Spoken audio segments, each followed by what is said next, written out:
എരുമേലി പേട്ടതുള്ളലിനായി അമ്പലപ്പുഴ സംഘം പുറപ്പെട്ടു. അമ്പലപ്പുഴ ശ്രീകൃഷ്ണസ്വാമി ക്ഷേത്രത്തിലെ കിഴക്കേ നടയിൽ നിന്ന് സമൂഹ പെരിയോൻ എൻ ഗോപാലകൃഷ്ണ പിള്ളയുടെ നേതൃത്വത്തിലാണ് സംഘം പുറപ്പെട്ടത്. 12-നാണ് പ്രസിദ്ധമായ എരുമേലി പേട്ടതുള്ളൽ.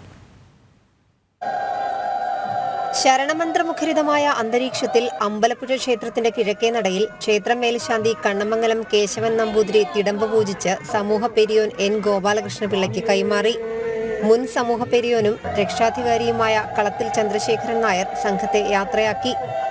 തുടർന്ന് അലങ്കരിച്ച രഥത്തിൽ തിടമ്പെഴുന്നള്ളിച്ച് അമ്പലപ്പുഴ പേട്ട സംഘത്തിന്റെ യാത്ര തുടങ്ങി.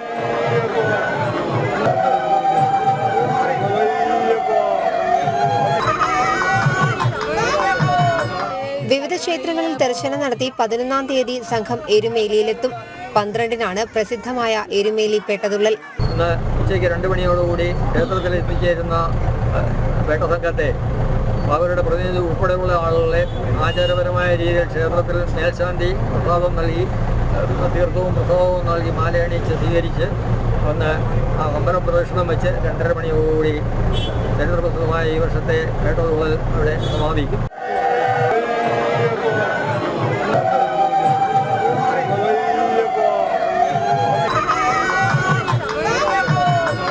ദേവസ്വം ബോർഡിന്റെ നിയന്ത്രണങ്ങൾക്ക് വിധേയമായി ഇത്തവണ 250 പേരാണ് അമ്പലപ്പുഴ സംഘത്തോടൊപ്പം യാത്രയിൽ പങ്കെടുക്കുന്നത്. 14-ന് പമ്പാസതി നടത്തി മലകയറുന്ന അമ്പലപ്പുഴ സംഘം മകരവിളക്ക് ദിവസം രാവിലെ നെയ്യഭിഷേകവും രാത്രിയിൽ കർപ്പൂരാഴി പൂജയും നടത്തും. ആചാരപരമായ ചടങ്ങുകൾ പൂർത്തിയാക്കി 16-ന് അമ്പലപ്പുഴ സംഘം മലയിറങ്ങും. ജനം, ആലപ്പുഴ.